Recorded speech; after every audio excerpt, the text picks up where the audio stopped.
Salut Kiki, comment que ça va? Vous êtes toujours sur la GoPro 7, donc j'attends vos remarques sur le son et l'image, si c'est acceptable, le temps d'enfin récupérer ma Sony. Elle est partie en réparation, ça fait que le 13 juillet de l'année dernière. Tout va bien, pas de problème. Darty maîtrise, bien sûr, absolument pas la situation. Nous avons aujourd'hui un colis de chez Action Modisme. Action Modisme, c'est ma boutique préférée de RC, exotique, tout simplement. Je dis exotique, mais c'est juste que la plupart des marques qu'il vend sont directement les marques chinoises, sans rebadge. Beaucoup de ces engins sont rebadgés sous plein d'autres marques, et bien sûr, les prix s'en font ressentir, puisque le rebadgeur, lui, met une partie dans la poche, quand il le vend à des boutiques qui, elles, forcément aussi, mettent une partie à la poche, c'est normal, ils ont le produit là, ils ont les locaux, le personnel, le conseil, ils sont près de toi. C'est tout à fait normal que les importateurs s'en mettent aussi dans les fouilles, mais quand les importateurs s'en mettent plus dans les fouilles que les boutiques, sur les prix, il y a un problème. Et c'est ce qui nous arrive de plus en plus régulièrement. On a des importateurs très très gourmands, qui fait que derrière, répercuter sur les boutiques, ça fait bobo. Ce qui n'est pas le cas de Action Modisme. Action Modisme, il fait ça tout seul, le gars. Il se procure les produits, il a les contacts depuis des années. Et il y a des grands importateurs français et allemands qui essaient de lui mettre régulièrement les bâtons dans les roues, parce que quand ils voient que le matos est bon, ils essaient de le... Tu vois, ils le prennent, mais il ne veut pas que lui le vende aussi à son prix, donc ils y vont à gogo. Mais on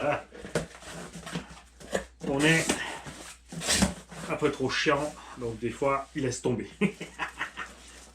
Parce que, voilà.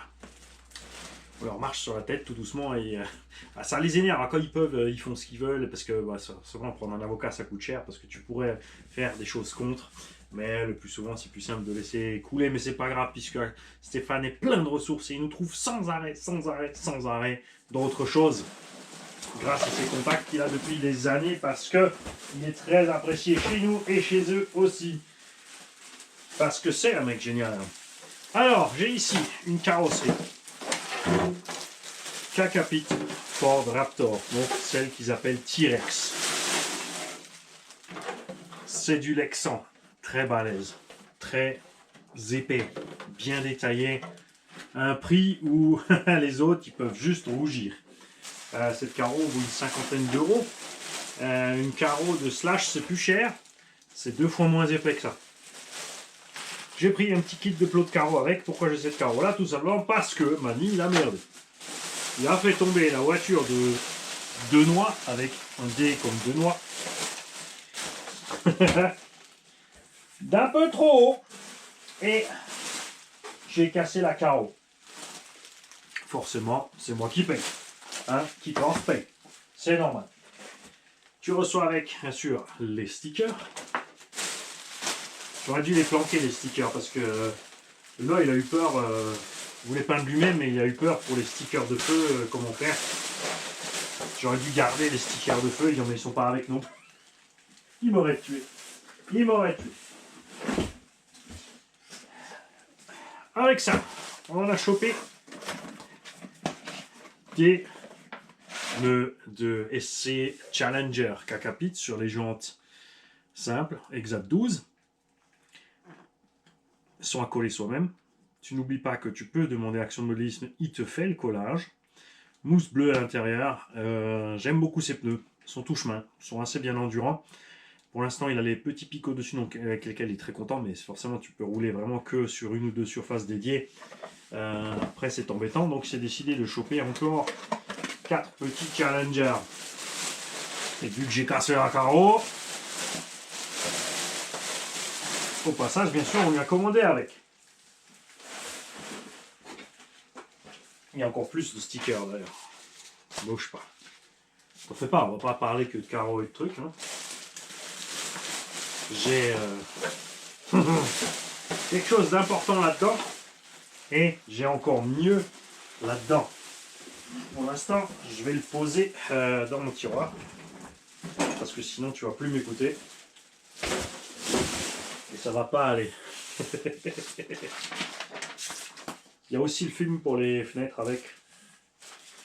Si tu veux peindre avec les fenêtres transparentes, c'est prévu chez Kakapit aussi. Alors, nous avons reçu aujourd'hui de ma commande qui a été faite. Alors, ils sont arrivés plus tôt, hein, c'est juste moi qui voulais encore rajouter des trucs sur la commande. Savoir aussi que Axonolisme était en vacances, une semaine ou deux là, bien mérité. Et on a bien rigolé, puisque quelqu'un lui a envoyé un message en lui disant oui, est-ce que c'est un hasard que vous êtes en vacances en même temps que le nouvel an chinois c'est donc que vous n'êtes pas une boutique française.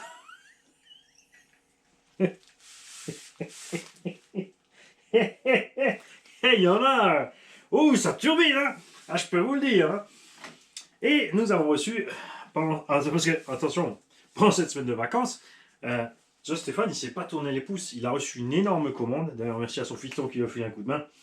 De moteurs, de variateurs, de véhicules. Donc, allez voir le site Axonolisme. Il a rentré du stock. On a du Kakapit K1 SP, le TT SP, le Buggy SP, du Yikong TB7, DF7, V3 donc, avec la nouvelle carrosserie. Je rappelle que le TB7 est plus large d'1 cm par côté que le DF7. Il a des roues 1 cm plus gros en diamètre. La carreau c'est évident, tu l'as vu. La cage n'est pas du tout la même, ni les pare-chocs, donc tu peux pas juste switcher d'un modèle à l'autre facilement, parce qu'il faut la cage, la carreau, le truc, les ponts sont plus larges, donc devant les triangles sont plus longs, les cardons sont plus longs, les biellettes de direction sont plus longues. Tu t'en douteras, ça va pas facile. Le DF7, lui, n'a pas de diff arrière de série, mais il est disponible chez Axonolisme. D'accord? C'est le seul qui a demandé à Yikong de fabriquer les cardans spécifiques, puisque dans le manchement des diffs, c'est pas que standard, pour pouvoir mettre un diff arrière dans le DF7. Si tu roules toujours dans le sable ou sur des endroits glissants, ou si tu mets des roues très glissantes, ça ne pose aucun problème. Personnellement, j'aime bien avoir le diff à l'arrière. Perso, je mets de la 100 000 à l'arrière. Et ça me va très bien. Et il a donc rentré un gros stock de tout nouveaux moteurs Surpass Rocket V2. Il existe deux versions. Tu as les versions ventilées que j'ai ici et tu as les versions bien sûr fermées. Alors il est coutume de dire que les versions ventilées c'est pour la piste et que les versions non ventilées c'est pour le tout-terrain. Mais sur ta piste, il y a aussi de la poussière. Sur ta piste, il y a des graviers. Il y a de la poussière de gomme et tout. Ça rentre partout aussi. Moi, j'ai fait le test. J'ai roulé déjà à plusieurs reprises des véhicules, des moteurs ventilés en tout terrain sans le moindre souci. Évidemment, surtout, si tu prends un buggy ou tu as une carrosserie fermée, tu n'as pas beaucoup d'accès, tu n'auras aucun problème. Ce que j'aime bien, c'est que c'est un poil plus léger. Forcément, comme c'est ventilé, ça refroidit bien. Précisément sous des carreaux de buggy et autres. Et j'ai pris deux versions. Alors, il y en a une. Déjà, ils arrivent dans des grosses boîtes en plastique comme ça, plus des cartons. Franchement, c'est super sympa. Il y a beaucoup de gens qui aiment bien ça et surtout récupérer les boîtes après pour mettre d'autres choses. C'est la magie de la boîte. Ils aiment bien ça, les boîtes. C'est dans une belle mousse. Le capteur est livré avec. Attention, c'est une version courte. Il faut savoir qu'il existe plein de différentes longueurs de capteurs. Il existe même des rallonges de câbles de capteurs. Vous n'oubliez pas que les variateurs XC disponibles chez Axonolisme, donc le 4S, le 6S, le 8S. Après, sur demande spéciale, on en causera après. Eh oui, j'ai mis dans le tiroir.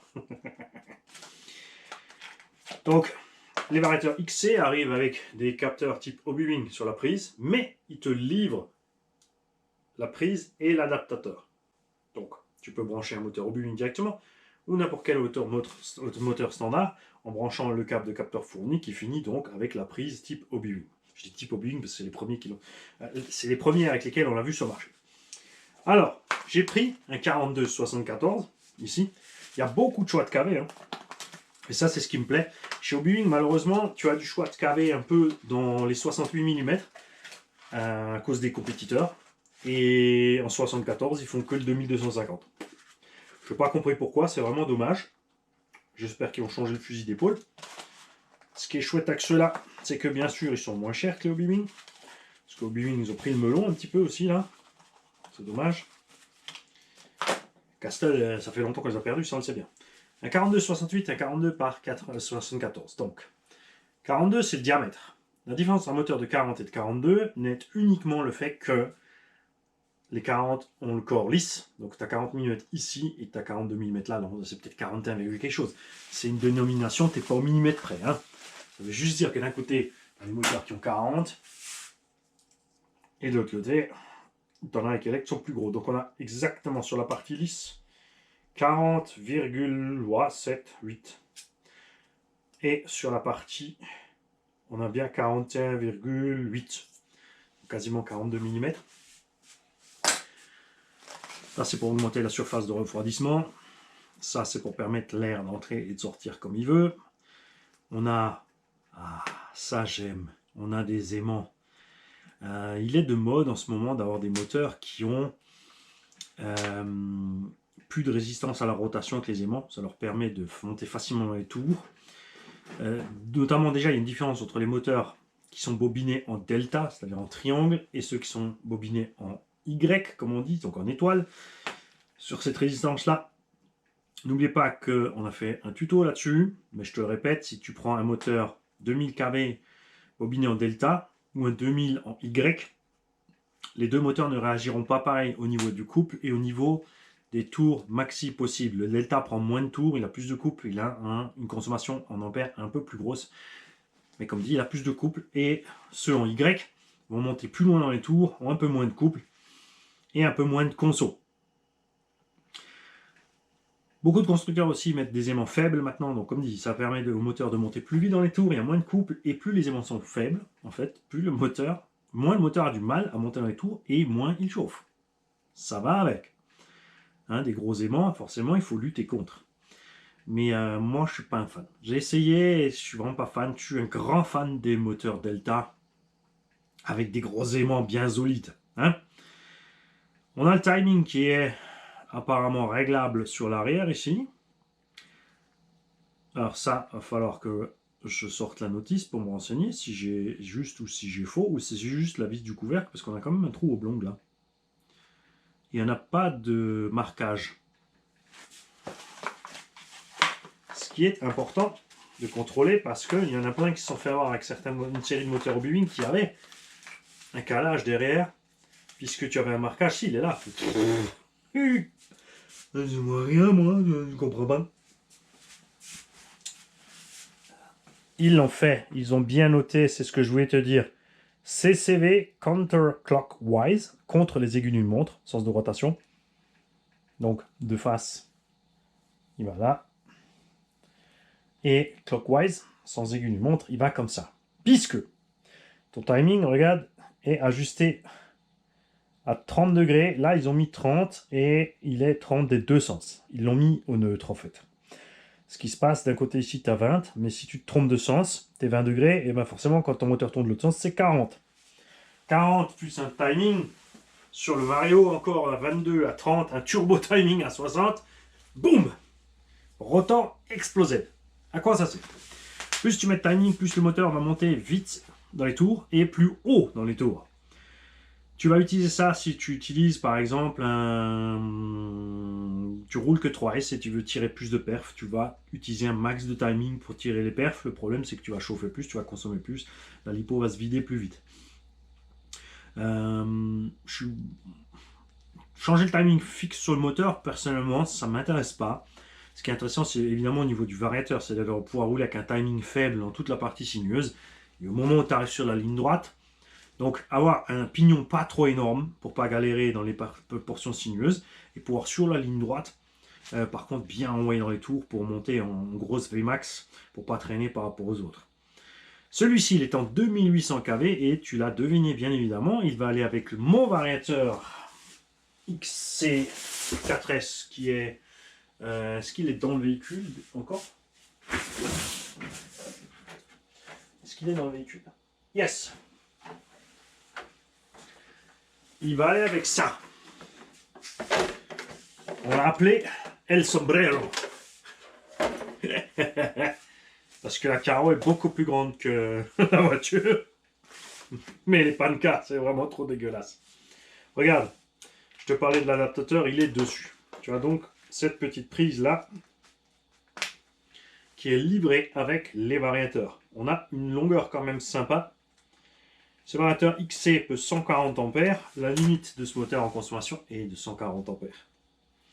En plus, on match au niveau du design. Les deux sont assez bruts.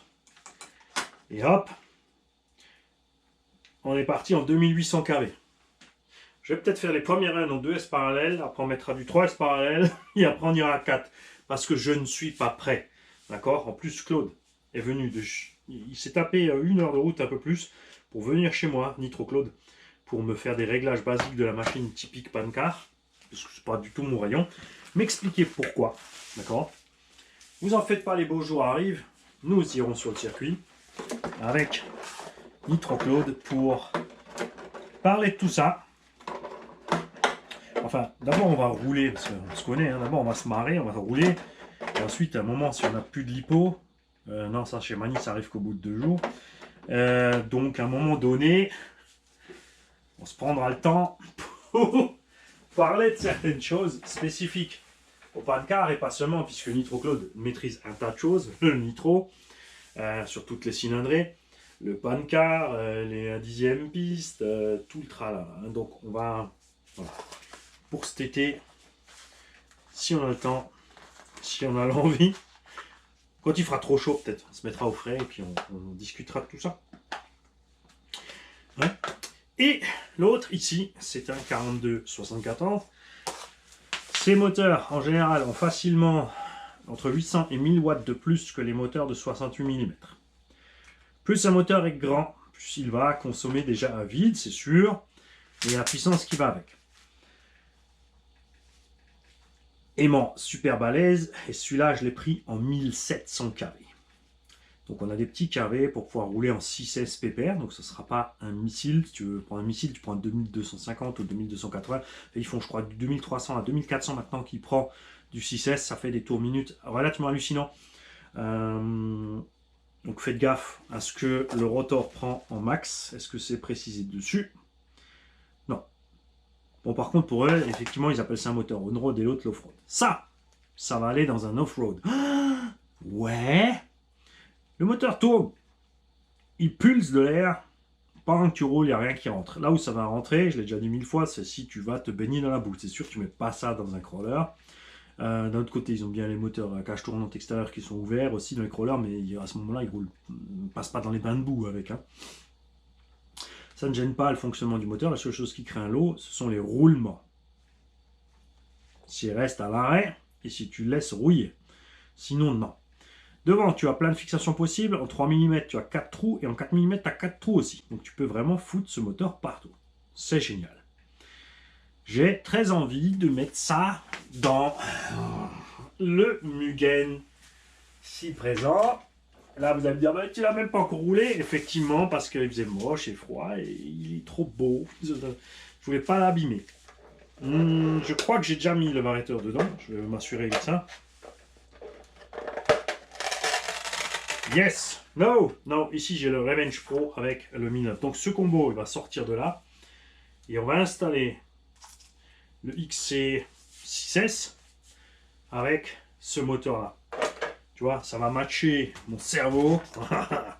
Et l'autre Vario qui ressemble un petit peu à ça aussi d'ailleurs.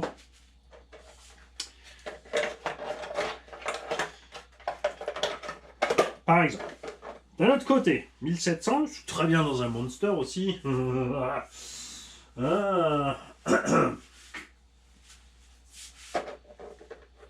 Non, tu mets pas ça dans le Cross RC et MoX. Mais voilà, moi j'ai envie de le mettre là-dedans.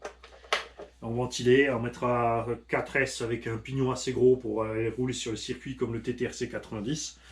Et on mettra ce qu'on veut pour rouler en 6 après où on veut. Au SAM par exemple, avec le 6S, avec ça, avec un pignon pas trop gros, pour pas dépasser les 75-80, on sera crème. On va rouler une petite lipo type Huvo 4500 et on fera tranquille les 10 minutes nécessaires si on se base sur un temps de roulage circuit basique. Moi je suis plutôt dans les quarts d'heure 20 minutes. Mais pas du tout dans les perfs des mecs qui roulent circuit. Ça, on va pas se mentir. Hein. Et j'ai d'ailleurs jamais à aucun moment prétendu ça. C'est rigolo parce qu'il y en a, ils se sont fait des films tout seuls. Alors que moi, je n'étais jamais parti dans ce délire. J'ai pas l'esprit de compétition. J'ai l'esprit de destruction. esprit de démontage. Ce que j'ai pas regardé, tiens.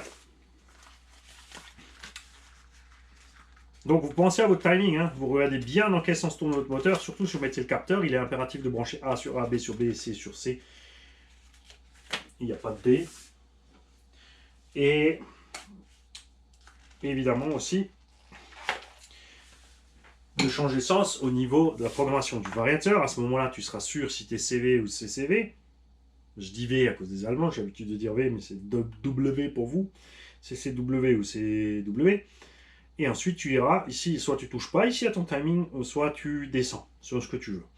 Nous, le but, c'est d'en avoir un truc bien refroidi et cool, donc je vais très certainement descendre ce machin au minimum ici fixe. C'est vrai qu'il n'y a pas en dessous de 20, c'est assez marrant. Donc on descendra le timing fixe à 20, on mettra une fois 0 sur le vario, on fera bien sûr la même chose sur le 2800 pour commencer. Le but, c'est de faire un combo qui marche suffisamment bien pour avoir du plaisir, sans être obligé d'alourdir le véhicule en ajoutant un dissipateur et un ventilateur dessus.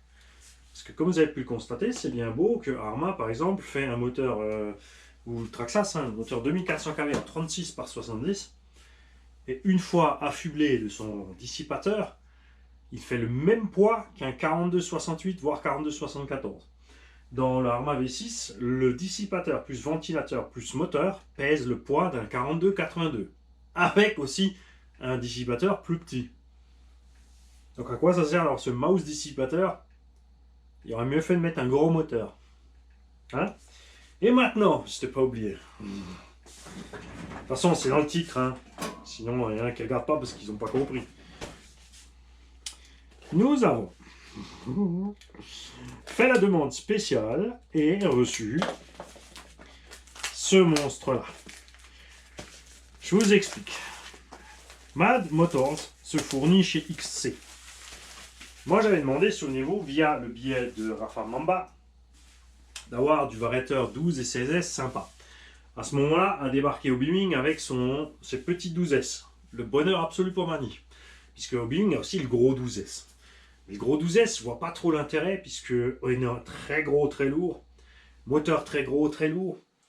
Pour emmener un engin du coup qui est alourdi et quand même que en 12S. Donc on augmente le stress sur les LiPo 12S en fait. Là où ça le rattrape, c'est parce que ces moteurs de 70 mm ont énormément de couple. Et on avait donc demandé à Rafa Mamba de nous faire des 16S. Flyer les avait fait. Mais évidemment, l'électronique Obiwing XC a un énorme avantage sur la programmation, le Bluetooth, la progressivité, le capteur. Et j'ai donc ici le E3H. Donc c'est le variateur 6 à 16S 300 A. Disponible aussi sous Mad Motors pour ceux qui veulent un peu un autre design ou d'autres couleurs. Quoique quand tu vas le sortir, tu vas comprendre.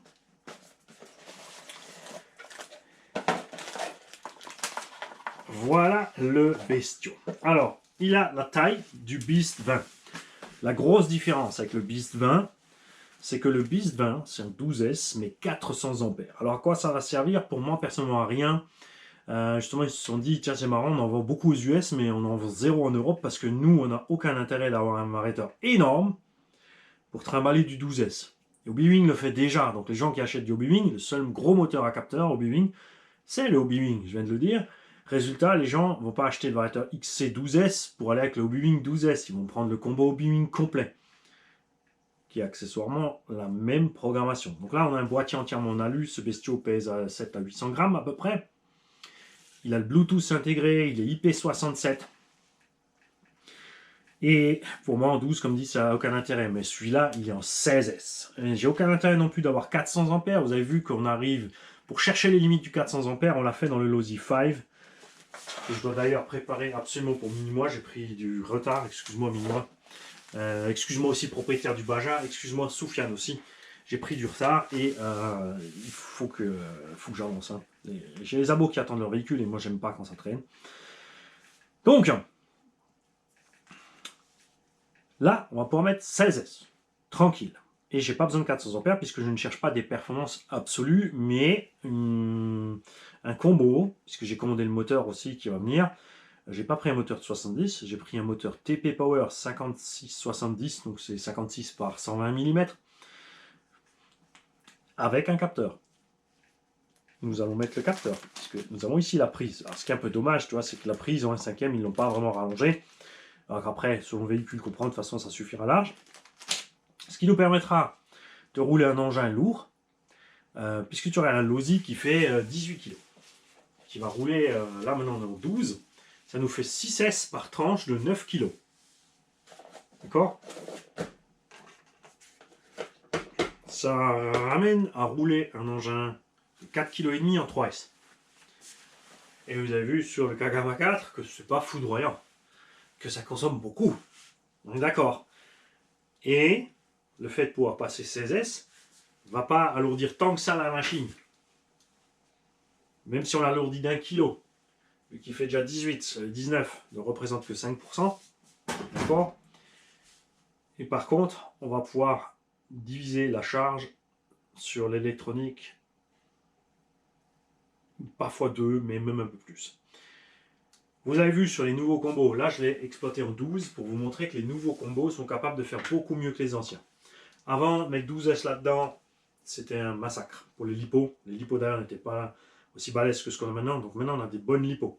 On a des varios et des moteurs qui sont bien plus efficaces. Hein. Là, au niveau de la programmation, tout a été prévu pour ne pas massacrer l'électronique, et ça se passe déjà bien, franchement. Vous avez vu qu'avec le 12S au Boeing 650 kV, on a un petit 75. On arrive avec des batteries ordinaires. Tu vois, pas super méga balèzes, donc pas super méga coûteuses. En 12S à faire, donc 3x4 ou 2x6, à faire des temps de run franchement sympa. Mettre 3 lipo VRC 8400 HV, on dépassera les 75, c'est sûr, avec ces batteries-là. Pas de grand-chose, hein, faut pas rêver. Mais voilà, c'est un exemple. Sans être trop lourd. Et on peut faire bien sûr 4 x 8400 HV en 16S. Le moteur sera un peu plus lourd, il y a 1,2 kg je crois, donc le moteur a 200 grammes de plus. Le Vario, si tu le compares au gros moteur au Boeing ou au X12 qu'on avait mis dedans avec le 900 kV Léopard, c'est mon setup préféré, c'est le setup qu'a choisi Mini-moi, et je comprends tout à fait, puis je lui ai laissé le choix, j'ai dit écoute, c'est pas la première fois que tu m'achètes une voiture, le prix sera le même, tu choisis le combo que tu veux. Je peux te filer le 650 en 12, ou le 900 avec le gros variateur Mad Max 20. C'est ce qu'il a choisi. Le Mad Max 20 là-dedans, on a envoyé ce bestiau. Alors, la vitesse de croisière de base était de 100 km/h. Et en mettant un gros pignon, un gros machin, on n'a jamais réussi à dépasser le 130-140 avant qu'il décolle. Après, j'ai pas cherché plus loin parce que ça me suffisait. On avait de la puissance à mort. Vous avez vu que ça radotait pas au démarrage, ça surchauffait pas et l'autonomie n'était pas déconnante. Même avec la VMAX à 100, on arrivait à faire un quart d'heure avec des 5000. Ce qui est plutôt pas mal. Hein. Et ça me plaît. Le projet qui va aller avec ça, c'est pas pour tout de suite. Parce que je viens de te le dire, j'ai pris du retard sur la préparation des engins. J'ai Tom qui attend ses 4 crawlers aussi. J'ai plein de choses à faire. Hein. Et du coup, j'arrive plutôt. J'ai dit, je diminue la RC, du coup, je me limite en temps par jour. Résultat, oups là, on a surprogrammé. Le moteur, j'ai donc commandé aujourd'hui, là, au moment où je te parle. Pour moi, on est dimanche le 2 février. Toi, tu auras cette vidéo certainement dans la semaine, peut-être vendredi. Donc, ce dimanche 2, j'ai commandé mon moteur TP Power.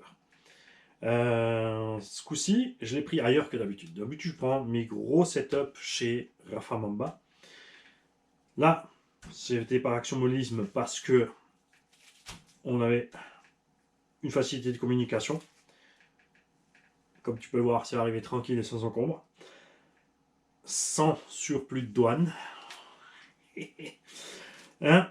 Et le moteur, je l'ai pris chez TP directement aux US. Alors, pourquoi pas en Chine, puisque c'est chinois. Puisque tout ce qui vient, tous les sites TP chinois que j'ai trouvés font tous, il y a la douane dessus en plus. Donc c'est bien beau, mais tu payes un moteur 500 € plus 20% de TVA, tu es à 600. Alors qu'aux US, le moteur ne coûte que 350-380 $. Il y a 20 $ de frais de port. Non, 60, je choisis 60 de frais de port, j'arrive à 400 €. Parce que le dollar vaut un peu moins. 400 € plus 20%, on n'arrive qu'à 480. Bon, faut pas oublier, dans les deux cas, il y a encore les frais de douane, entre 10 et 20 €, mais quand même une économie de 100 euros, ce qui n'est pas négligeable. Parce que là, on part quand même d'un combo à 1000 euros.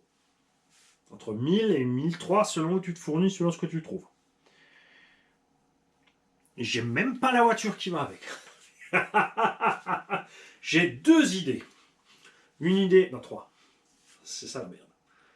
J'ai une idée sympa côté FG, grâce au châssis Black Edition. Un truc basique sûr, machin, on a des pneumatiques qui seront cool. J'ai bien sûr envie de remettre la couche avec une MCD, puisque même si je ne suis pas content des roues MCD, j'ai découvert un petit truc et j'aurais dû y penser avant. C'est juste que j'y ai pas pensé, parce que je connaissais le truc, j'y ai pas pensé à le ramener à la RC. Tu vois, comme ça, comme quoi des fois. Donc je vais tester ce truc avant d'acheter la voiture sur un autre véhicule. Et on va voir ce qui se passe. Bien sûr, je vous partagerai l'astuce. Il y a ceux qui roulent dans le milieu qui connaissent depuis longtemps. C'est pour ça que je ne comprends pas qu'ils n'en parlent pas partout. Parce qu'ils veulent garder ça secret pour eux. Et...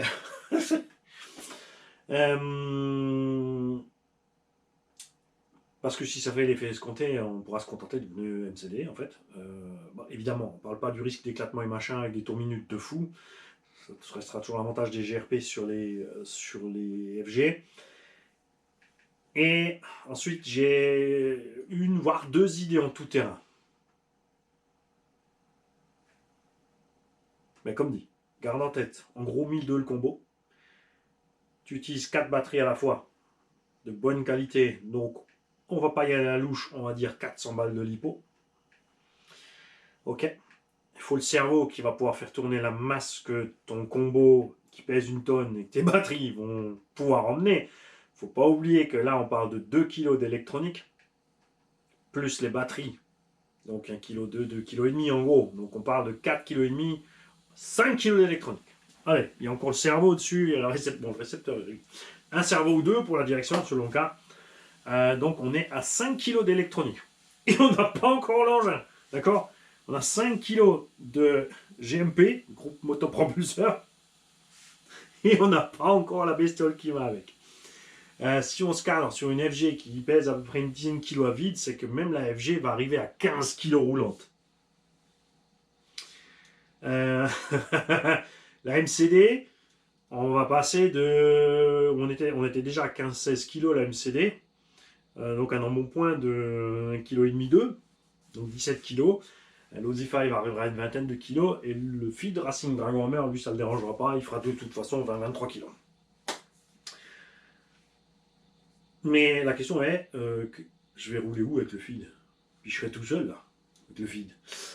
C'est bien rigolo, mais voilà. Hein. C'est pas l'engin que tu vas utiliser pour du rock racing, spécialement. Dans une prairie à plat, ben, il n'y a pas d'intérêt non plus du véhicule à fond. Je sais pas trop, tu vois. C'est vraiment l'engin en fait à exploiter sur une piste de cross.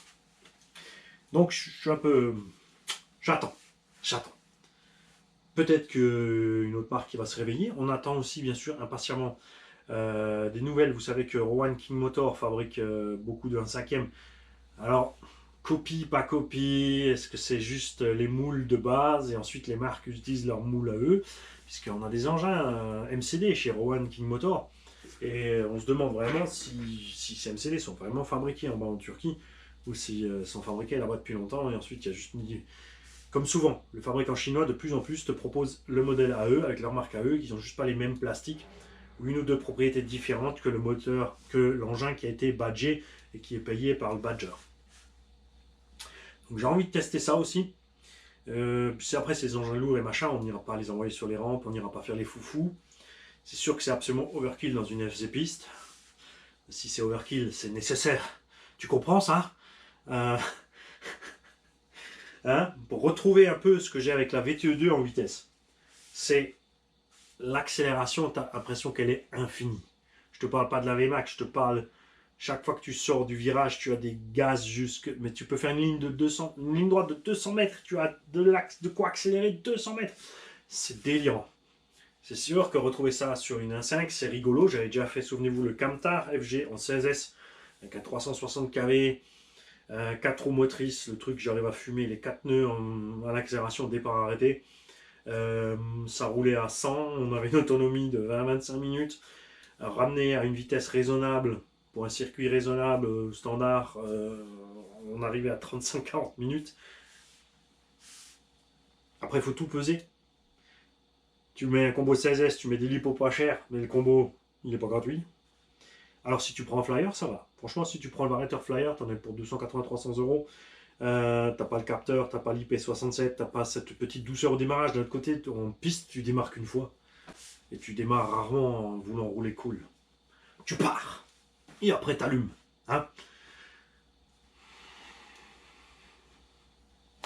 Donc, est-ce que tu mets moins de budget dans le Vario, du coup, tu prends les lipos de meilleure qualité, etc. etc. Moi, la démarche, c'est de ne pas chauffer. C'est de pas chauffer mes lipos. Et c'est vrai que si je reviens à quelque chose de raisonnable, comme je l'ai cité sur les autres engins, au lieu de faire un truc juste overkill niveau puissance, ça sera overkill niveau prix. Mais est-ce qu'on ne pourrait pas chercher aussi le moyen d'utiliser donc cette électronique en 16S dans un engin pareil, le plus simple possible. Vario, moteur, batterie. Pas de refroidisseur, de ventilateur, de rien. Être tranquille sur la chauffe à gogo. On y arrive déjà pas mal. On a vu dans la MCD, c'est Mini-moi qui l'a justement avec le Flyer 16S. Ça chauffe déjà pas des masses. Alors, je dis pas, hein, si tu te mets en condition de compétition, oui, il faudra refroidir un max. Ça, c'est certain. Il faudra vraiment travailler sur le flux d'air dans le véhicule. Donc, je sais pas trop. On n'ira pas monter ça dans un X-Max. C'est pas la peine. La transmission de X-Max, c'était pas fait pour. Et ensuite, acheter des diff Vitavon, des noix, des cardans Vitavon, des trucs à gros roulement. La base sera dépassée. Et c'est pas le but de. Vous avez vu déjà avec le Hobby-Wing, quand tu mets un gros moteur type Hobby-Wing dans le X-Max, soit tu roules cool et tu peux enchaîner les packs, mais si tu utilises le combo, la moindre erreur de pilotage, tu sors la transmission. Donc tu es bon pour réparer tous les 10 packs ton engin. Alors que si tu prends ton X-Max stock, bah, tu roules. Faut choisir. L'avantage des 1.5, c'est que les transmissions tiennent ce genre de blague. On pourrait aussi équiper un Baja 5B en 16S, c'est absolument totalement overkill pour faire du dragster. On peut équiper la FG Dragster en 16 à la place de 12.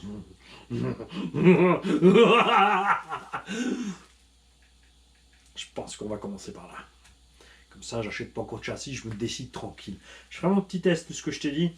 Et on mettra ce truc-là à l'œuvre. Ouais. Ouais, faut juste que je me calme sur la gâchette. Vous avez vu que la dernière fois que j'ai fait l'essai, je n'étais pas très calme. Hein. J'étais on-off. Pourtant, on n'a pas chauffé. Après, tu me diras au prix, le poids des Vario avec la tonne d'aluminium qu'ils ont mis dessus, s'il chauffe. À voir. Voilà. Et chaque fois que je vous raconte toutes ces choses-là, il me revient à l'esprit tout ce que j'ai prévu de faire. Tout ce que j'ai pensé, ce que j'ai oublié que j'avais prévu.